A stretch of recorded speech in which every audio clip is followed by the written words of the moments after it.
बिस्मिल्लाहिर्रहमानिर्रहीम। अस्सलाम वालेकुम डियर स्टूडेंट्स, कैसे हैं आप लोग। डियर स्टूडेंट्स, लास्ट लेक्चर में हमने पनिशमेंट एंड इट्स काइंड को डिस्कस किया था। एक्चुअली कुछ मेरे स्टूडेंट्स ने और कुछ चैनल की वसातत से हमारे स्टूडेंट्स ने किसास और दियत के बारे में बहुत सारे क्वेश्चंस किए हैं। डियर स्टूडेंट्स, एक्चुअली ये एक इम्पोर्टेंट टॉपिक है डिफरेंट कम्पिटिटिव एग्ज़ाम्स, इसके अलावा जैसा कि FIA, एंटी-करप्शन और इसके अलावा पुलिस डिपार्टमेंट और लॉ के एग्ज़ाम्स में ये क्वेश्चंस अक्सर डिस्कस किया जाता था। स्टूडेंट्स भी कह रहे थे कि सर इनमें थोड़ी सी कन्फ्यूजन है, तो आज के लेक्चर के बाद इंशाल्लाह ये कन्फ्यूजन ख़त्म हो जाएगी। मैं कोशिश करूँगा आपको बिल्कुल सादा से अल्फाज में किसास क्या है, किसास PPC के ताज़ीरात पाकिस्तान के पाकिस्तान पिनल कोड के किन किन सेक्शंस के साथ रिलेट करता है, किसास कब और कैसे लागू होता है, ठीक है। और इसके बाद दियत क्या है, दियत किन किन सेक्शंस के साथ रिलेट करता है और दियत की वैल्यू का तयन कैसे किया जाता है, दियत की डिसबर्समेंट कैसे होती है। तो इन सब क्वेश्चंस का आंसर जो हैं आज के सेशन में हम ढूंढने की कोशिश करेंगे। तो let us start our topic. Actually किसी भी इस्लामिक स्टेट में या अकॉर्डिंग टू शरिया law, according to Islamic state law, every crime involves either हुकूकुल्लाह और हुकूकुल इबाद आर बोथ्स। दरअसल किसी भी इस्लामिक स्टेट में जब जो क्राइम है, ये वायलेशन है, ये एक्चुअली इन्फ्रिंजमेंट है, हदूदुल्लाह को तोड़ना या फिर जो इंडिविजुअल्स जो हुकूकुल इबाद है उनको जब तोड़ा जाता है तो क्राइम बनता है। इस्लामिक स्टेट में जब अल्लाह की हदूद को तोड़ा जाता है, वायलेट किया जाता है और हुकूकुल इबाद को वायलेट किया जाता है, तोड़ा जाता है, तो ये जुर्म बनता है। किसास और दियत के जो जुराइम हैं ये भी किसी फ़र्द के ख़िलाफ़ यानी अफेक्टिंग ऑन ह्यूमन बॉडी या पब्लिक एट लार्ज के ख़िलाफ़ भी हो सकते हैं। यहाँ पर कुरान मजीद में बड़ी डिटेल से किसास और दियत के बारे में बताया गया है।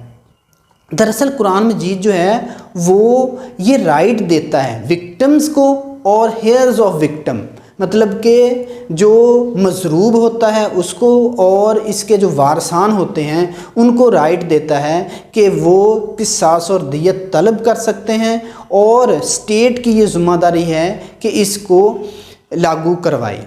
ठीक है डियर स्टूडेंट्स, जैसा मैंने अभी आपको बताया कि कुरान मजीद और अहादीस मुबारक में बड़े वाज़े तौर पर किसास और दियत के बारे में आता है। मैं आपको कुछ आयात के बारे में बता देता हूँ, जैसा कि सूरत अन-निसा है जिसमें आयत नंबर 29 है, 92 और 93 है, ठीक है। इसके बाद सबसे पहली जो सूरत है सूरतुल बकरा की आयत नंबर 178, 179 और 194 है। इसके बाद सूरतुल फुरकान है, इसमें आयत नंबर 68 है और सूरतुल अल बनी इसराइल है, इसमें आयत नंबर 31 और 32 है। तो इन आयात मुबारका में किसास और दियत के बारे में हमें वाज़े अहकामात मिलते हैं। इसके बाद मैं आपको यहाँ पर ये भी बताता चलूँ कि PPC के वो सेक्शंस जो किसास और दियत के साथ रिलेट करते हैं, जैसा कि सेक्शन 299 के, इसके बाद 302, 304, 306, 307, 334, 336 और 337A है, जो किसास जिसके बारे में किसास के बारे में बताया गया है, सज़ाएं जो हैं वो बताई गई हैं। इसके बाद सेक्शन 299E है, 299K में किसास की डेफिनेशन है और 299E में दियत की डेफिनेशन है। इसके बाद 302, 316, 319, 320, 322, 323, 3330, 331, 337 ये जो दियत के साथ रिलेट करती हैं। डियर स्टूडेंट्स, अब हम किसास को डिटेल से डिस्कस करते हैं। अगर हम इसके लिटरल मीनिंग देखें तो किसास, द टर्म किसास is literally derived from the word अल किसास which means to follow in someone's footsteps. किसास अरेबिक का एक वर्ड है जो कि अल किसास से माखज़ है, जिसके मैनी हैं कि पैरवी करना, मतलब कि जिसने जो कुछ किया है एज़ इट इज़ उसके साथ वही करना किसास कहलाता है। अगर हम सेक्शन 299 के पीपीसी में जो डेफिनेशन दी गई है इसको देखें तो किसास means punishment.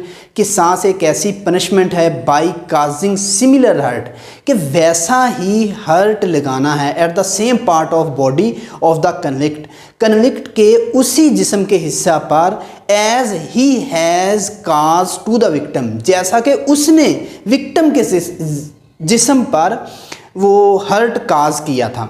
Are by causing his death, या फिर उसको डेथ सेंटेंस देना है इफ़ ही हैज़ कमिटेड कत्ले अम्द, और अगर उसने कत्ले अम्द किया है तो उसको डेथ सेंटेंस देना है in exercise of the right of the victim or a वली। और ये जो राइट है ये एक्सरसाइज कर सकता है विक्टिम, खुद कर सकता है अगर वो ज़िंदा बच जाए, उसके जिस्म पर हर्ट लगा हो, मजरूब हो, या फिर उसका वली कर सकता है। अब सादा से लफ्ज़ों में आप यूँ भी कह सकते हैं कि किसास से मतलब एक ऐसी सज़ा है जिसमें वैसी ही ज़रब लगाना है और जिस्म के उसी हिस्से पर ज़रब लगाना है मुजरम ने मजरूब के जिस्म पर जहाँ ज़रब लगाई थी, और अगर मुजरम मजरूब की मौत की वजह बना तो उसको भी किसास के तहत कत्ल किया जाएगा। और ये जो राइट है ये मजरूब खुद इस्तेमाल करेगा या इसका वली जो है वो इसको एक्सरसाइज कर सकता है। डियर स्टूडेंट्स, अगर हम इसका बेसिक पर्पस, बेसिक प्रिंसिपल या थीरीज ऑफ किसास को डिस्कस करें तो बेसिकली किसास इस सिमिलैरिटी है आर एट्रीब्यूटिव है। किसास का मतलब है सिमिलैरिटी, मतलब के बराबरी, मतलब के एक जैसा करना, या फिर रेट्रीब्यूटिव है अदले का बदला। दैट इज़ जैसा कि eye for an eye, a tooth for tooth, मतलब कि जैसा कि आँख के बदले आँख और कान के बदले कान। Dear students, if similarity of injury, अगर जो इंजरी एक्यूज़ ने लगाई है वैसी इंजरी काज ना की जा सके, ऐसा पॉसिबल ना हो, तो किसास फिर इन्फोर्स नहीं होता। ठीक है, आप यूं भी कह सकते हैं कि किसास का बेसिक मकसद तो ये है कि बराबरी करना, या यूं कह लें कि अदले का बदला। और अगर वैसी इंजरी काज ना की जा सकती हो जो अक्यूज़ है उसकी मौत होने का सबब बन जाए वो इंजरी, या फिर कोई और वजूहात हो सकती हैं, आगे चल के हम डिस्कस करते हैं, तो ऐसी सूरत में फिर जो किसास लागू नहीं हो सकता। डियर स्टूडेंट्स, अब यहाँ पर मैं आपको ये भी बताता चलूँ कि राइट ऑफ किसास जो है वो कौन इस्तेमाल करता है। जैसा कि मैंने अभी आपको बताया, अकॉर्डिंग टू शरिया लॉ किसास इज़ अ राइट ऑफ वली of a victim or the victim. ठीक है, and executed by the state, state इसको लागू करती है, और ये हक लेने का जो राइट है किसास का वो खुद मजरूब के पास है या उसके वारसान के पास है। अब डियर स्टूडेंट्स, मैं आपको यहाँ पर बताता चलूँ कि जो मजरूब के वारसान हैं वली कहलाते हैं according to section 305 of PPC. PPC के सेक्शन 305 में बड़े वाज़ेह तौर पर बताया गया है इन केस ऑफ कत्ल, इन केस ऑफ कत्ल, अगर कत्ल की सूरत में द वली शेल, वली कौन हो सकता है, ये एक प्रोसीजर है, कोर्ट डिसाइड करती है। वो वारसान में से कोई भी ब्लड रिलेटेड या जो उसका करीबी वारस है वो उसका वली मुकर्रर होता है। ये बाकायदा तौर पर एक प्रोसीजर है, कोर्ट ये सारा कुछ करती है। ठीक है, और अगर वारसान ना हो तो गवर्नमेंट जो है वो एज अ वली खुद किसास या दियत का राइट जो है वो यूज़ करेगी। डियर स्टूडेंट्स, अब हम डिस्कस करेंगे कि किसास कब लागू होगा। ठीक है, ये एक्चुअली वेरी इंपॉर्टेंट पोर्शन है इसका। यहीं पर स्टूडेंट्स जो हैं वो आमतौर पर कंफ्यूज होते हैं। एक्चुअली किसास कब लागू होगा, और इसके बाद हम डिस्कस करेंगे कि किसास लागू होगा लेकिन इन्फोर्स नहीं हो सकता। लागू तो हो सकता है, किसास लिया जा सकता है, लेकिन इन्फोर्स नहीं हो सकता। वो किन सूरतों में मुमकिन है, अभी हम डिस्कस करते हैं। सबसे पहले तो कत्ले अम्द अकॉर्डिंग टू पीपीसी, हुएवर, जो कोई कमिट करता है कत्ले अम्द, shall be punished with death, उसको डेथ सेंटेंस दी जाएगी एज किसास अंडर सेक्शन 302। ठीक है, 302 के तहत, सेक्शन 302 के तहत ऑफ पीपीसी अगर कोई कत्ले अम्द करता है तो पनिशमेंट के तौर पर उसको डेथ सेंटेंस दी जाएगी और ये किसास के तौर पर दी जाएगी। इफ़, अगर proof either of the form mention in section 304 में बड़े वाज़े तौर पर बताया गया है कि 302 को कैसे प्रूफ किया जाएगा। ठीक है, और अगर ये जो प्रूफ है, जो शहादत है, वो अवेलेबल हो और ये मुकम्मल शहादत हो। ठीक है, 304 में बताया गया है कि अगर कन्फेशन बाय एक्यूज़ कन्फेश कर ले, एक्यूज़ मान ले कि मैंने ये कत्ल किया है, तो ऐसी सूरत में फिर किसास लागू होगा। या फिर by evidence as provided in article 17 of QSO 1984, जो QSO है, कानून शहादत ऑर्डर है, उसका आर्टिकल 17 ये हमें कौन शहादत दे सकता है, फिर शहादत की जो क्वालिटी है वो उसको कैसे जज किया जाएगा, कितनी शहादत होनी चाहिए, ये according to article 17 of QSO अगर शहादत कंप्लीट होती है तो ऐसे कत्ले अम्द के अगेंस्ट किसास जो है वो लागू हो सकता है। ठीक है डियर स्टूडेंट्स, अब कत्ले अम्द नॉट लाइबल टू किसास, कत्ले अम्द कब किसास कत्ले अम्द पर लागू नहीं होगा। ठीक है, first of all when offender is minor or insane, अगर जो मुजरिम है वो माइनर है, बच्चा है, या फिर इनसेन है, ल्यूनिटिक है, वो पागल है, दीवाना है, तो ऐसी सूरत में कत्ले अम्द जो है वो उस पर किसास लागू नहीं होगा। इसके बाद when an offender cause death, जब कोई भी एक्यूज जो है वो मौत की वजह बनता है किसी की भी, ऑफ हिज चाइल्ड, वो मौत की वजह बनता है अपने बच्चे की, आर ग्रैंड चाइल्ड हो लो सो एवर। ठीक है डियर स्टूडेंट्स, अगर कोई अपने बच्चे की मौत का सबब बनता है या कत्लेअम्द करता है तो ऐसी सूरत में भी जो है वो किसास लागू नहीं होगा। अगर बाप के हाथों बेटा जो है वो कत्ल हो जाता है तो किसास लागू नहीं होता। ठीक है, इसके बाद व्हेन एनी वली, जब कोई भी वली जो है ऑफ द विक्टिम का वली is direct descendants hollow sever, और जब कोई भी वली जो है वो विक्टिम का वालदैन में से हो, औलाद में से हो, तो ऐसी सूरत में भी जो है वो किसास लागू नहीं हो सकता। ठीक है, तो डियर स्टूडेंट ये 3-4 कुछ कंडीशंस हैं, इनकी वजह से किसास लागू नहीं हो सकता। अब जैसा कि मैंने आपको पहले बताया कि किसास लागू तो हो सकता है लेकिन इन्फोर्स नहीं करवाया जा सकता। वो केसेस हम डिस्कस करेंगे, केसेस वेयर किसास फॉर कत्ले अम्द not enforce under section 307 of PPC के तहत कुछ केसेस हैं, कुछ सूरतें हैं जब कत्ले अम्द जो है वहाँ पर किसास जो है वो इन्फोर्स नहीं होगा। तो डियर स्टूडेंट्स अब हम इसको डिस्कस करते हैं ऐसे केसेस को। तो dear students, according to section 307 of PPC when offender dies before the enforcement of किसास, अब अदालत का जो फैसला था वो आ गया, किसास में उसको डेथ सेंटेंस मिल गई, लेकिन वो एट द टाइम जब उसको फांसी देना थी उससे पहले ही जो एक्यूज्ड है उसकी मौत वाक़ हो जाती, वो तभी मौत मर जाता है। तो अब यहाँ पर भी किसास इन्फोर्स तो नहीं हो सकता, किसास लागू तो हो गया लेकिन इन्फोर्स नहीं किया जा सकता। ठीक है, इसके बाद नेक्स्ट जो सूरत है when any Wali voluntarily and without any distress, जब कोई भी वली या वारिस जो है वो रज़ाकाराना तौर पर और बग़ैर किसी दबाव के अपना ये जो राइट है वो वेव कर दे, या फिर कंपाउंड कर ले, सुलहनामा कर ले द राइट ऑफ किसास अंडर सेक्शन 309 और 310 जो है, ऐसी सूरत में भी किसास इन्फोर्स नहीं होगा।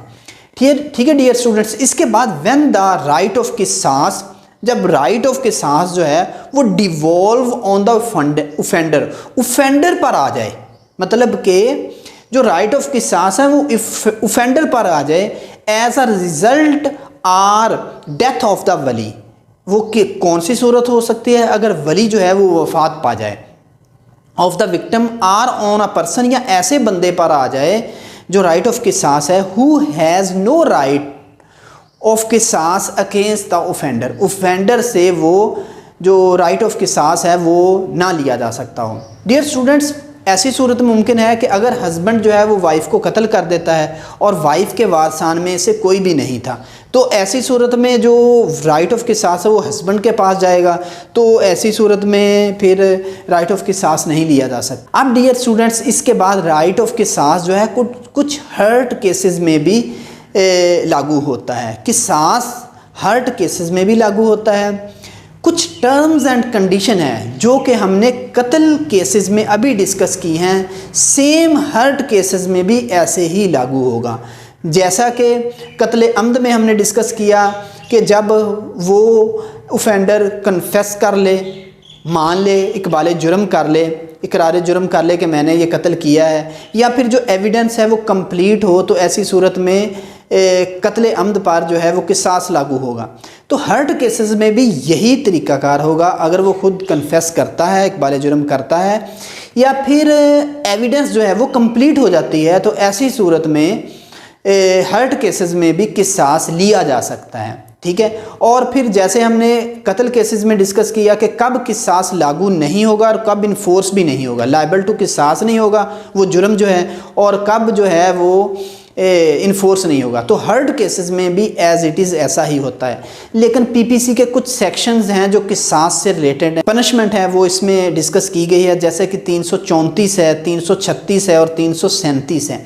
तो ये हर्ट केसेस को डील करने वाले सेक्शंस हैं।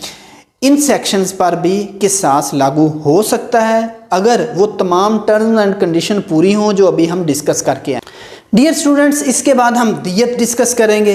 लिटरली दियत means compensation granted to the heirs of the victim by the offender. Dear students, दियत जो है ये दरअसल कंपनसेशन है, ये बदल है, ये खून बहा है, ये पैसों की सूरत में, नकदी की सूरत में हो सकता है, जेवरात और कीमती अशिया की सूरत में हो सकता है, जो कि ऑफेंडर से लेकर जो विक्टिम के वारसान हैं या जो वली हैं उनको दिया जाता है।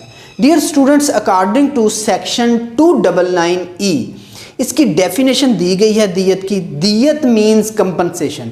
इसमें बताया गया है कि दियत एक कंपनसेशन है स्पेसिफाइड, जो कि स्पेसिफाई किया गया है सेक्शन 233 में, payable to the heirs of the victim.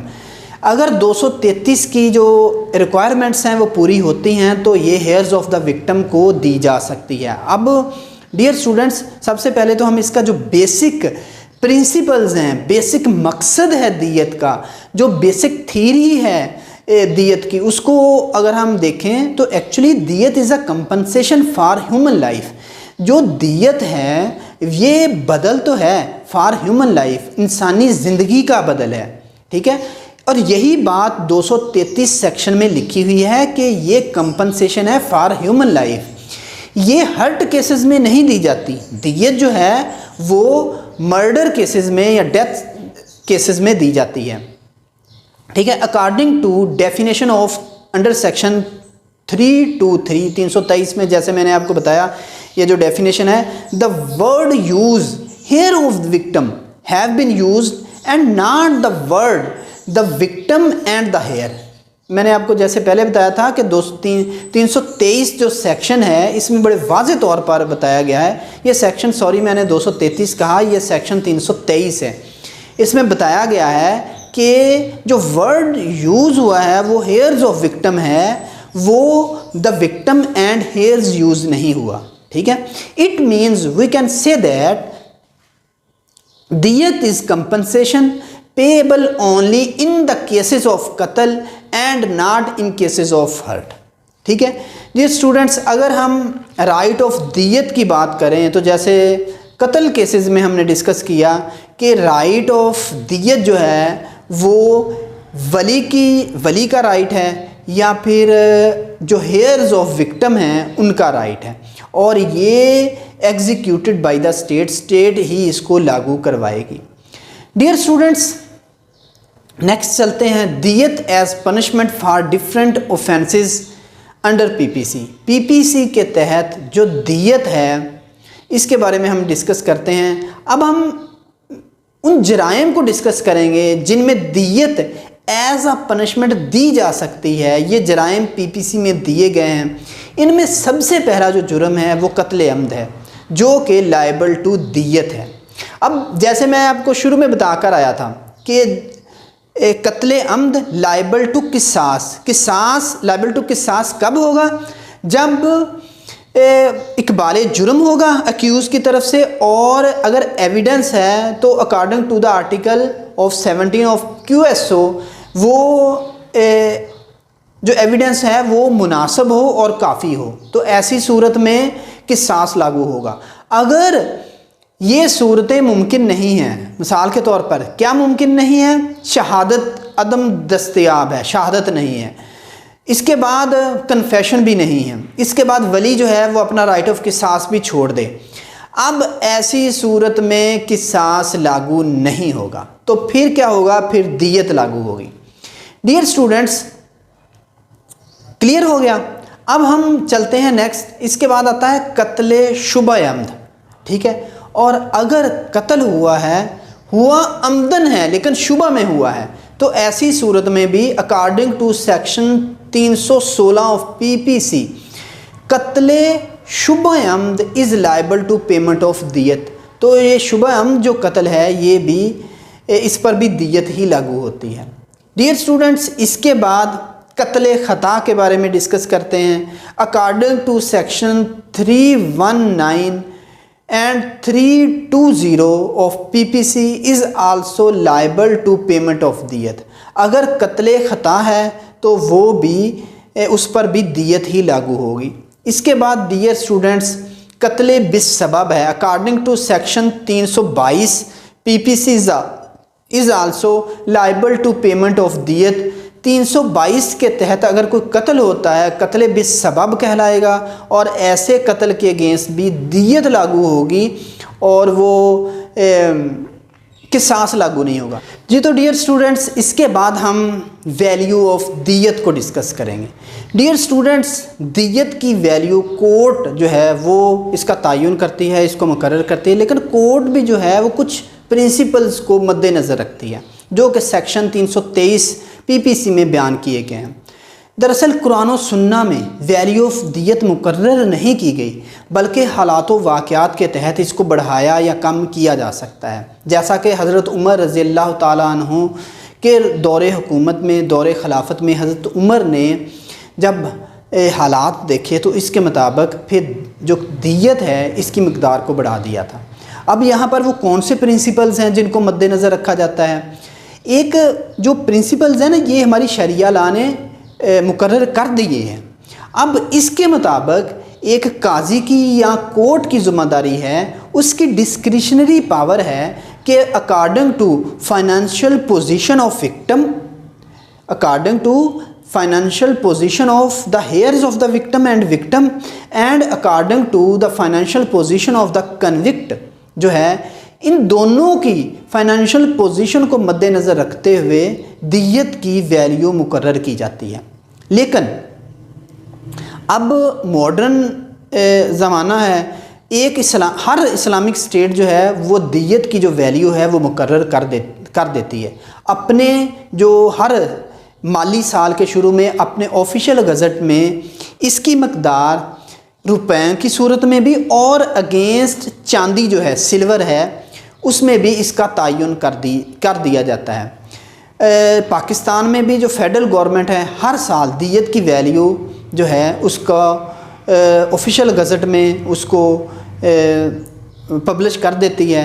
अब 2021 2021-22 के लिए 4.26 मिलियन रुपीज़ हैं, 4.26 मिलियन रुपीज़ हैं। और चांदी की अगर सूरत में देखा जाए तो 30,630 ग्राम चांदी की कीमत के बराबर होगी। डियर स्टूडेंट्स, अब हम थोड़ा सा आगे चलते हैं। डिसबर्समेंट ऑफ दियत अंडर सेक्शन 330 ऑफ पीपीसी को डिस्कस कर लेते हैं। डियर स्टूडेंट्स, अगर हम यहाँ पर दियत की तकसीम का तरीक़ाकार देखें तो अकॉर्डिंग टू सेक्शन 330 दियत shall be disburse among the heirs of the victim according to their respective shares in inheritance. वारसान में दियत की रकम तकसीम होगी, लेकिन कैसे होगी? वारसान की विरासत में हिस्सा की बुनियाद पर दियत की तकसीम होगी। अगर बेटा है तो उसको 2 हिस्से मिलेंगे, बेटी है तो उसको 1 हिस्सा मिलेगा। अगर बीवी है तो उसको उसी हैसियत से मिलेगा जो उसको विरासत में मिलना था। ठीक है, तो अगर माँ बाप, बूढ़े माँ बाप हैं तो उनको भी जैसे विरासत में हिस्सा मिलना था वैसे ही दियत की रकम में से मिलेगा। लेकिन डियर स्टूडेंट्स, यहाँ पर एक बात और आपने याद रखनी है कि अगर कोई वारस जो है, अगर कोई वली जो है वो अब दियत में अपना हिस्सा छोड़ दे तो उसको फिर कट कर दिया जाता है, उसको वो हिस्सा नहीं लिया जाता। ठीक है, अब एक और इम्पोर्टेंट पॉइंट है, वो भी आपको से डिस्कस करता चलता हूँ। पेमेंट ऑफ दियत अंडर सेक्शन 331 के तहत जो इसकी पेमेंट है वो होती कैसे है। ठीक है, तो 331 पीपीसी में बताया गया है कि इन लमसम भी हो सकती है, मतलब कि टोटल रकम फ़ौरन दी जा सकती है, और इन इंस्टॉलमेंट्स भी हो सकती है। अगर इंस्टॉलमेंट की सूरत में होगी तो ये जो पीरियड है ये 3 साल से ज़्यादा नहीं होगा। ठीक है, और ये 3 साल शुरू होंगे ऑफ द फाइनल जजमेंट से। ठीक है, from the date of the final judgment ये शुरू होगा और 3 साल के अंदर अंदर ये जो है इसकी डिसबर्समेंट होगी। डियर स्टूडेंट्स, मैं यहाँ पर आपको ये भी बताता चलता हूँ कि अगर दियत की जो रकम है वो ना दी जा सके, मतलब कि ऑफेंडर के पास पैसे भी नहीं हैं, अब फिर क्या होगा? अगर ऐसी सूरत होती है where a convict fails to pay दियत or any part thereof, अगर जो कन्विक्ट है वो फेल हो जाता है दियत की रकम देने से या कोई भी इंस्टॉलमेंट देने से within the period of 3 years, 3 साल के अंदर अंदर, तो ही may be kept in jail to serve simple imprisonment until the दियत इज़ पेड फुल। तो उसको जेल में रखा जाएगा, ये सिंपल इम्प्रिजनमेंट होगी, जब तक कि वो दियत की रकम दे ना दे तब तक उसको जेल में रखा जाएगा। इसके बाद या फिर ये भी मुमकिन है कि उसको रिलीज़ कर दिया जाएगा ऑन द बेल। अगर कोर्ट सेटिस्फाइड है और दियत की रकम के इक्विवेलेंट अगर कोई श्योरिटी दी जाती है और कोर्ट सेटिस्फाइड है तो ऐसी सूरत में भी जो दियत की उसको रिलीज़ कर दिया जाएगा और फिर वो इंस्टॉलमेंट में अपनी दियत देगा। तो डियर स्टूडेंट्स, ये आज का हमारा किसास और दियत का चैप्टर था। उम्मीद है मुझे कि कन्फ्यूजन दूर हो गई होगी, समझ आ गई होगी। फिर भी इससे रिलेटेड अगर कोई क्वेश्चन हो तो आप कमेंट बॉक्स में मुझसे डिस्कस कर सकते हैं। मैं कोशिश करूँगा आपके तमाम क्वेश्चंस के आंसर करने की। अपना बहुत सारा ख्याल रखिएगा, दुआओं में याद रखिएगा। अल्लाह हाफिज़।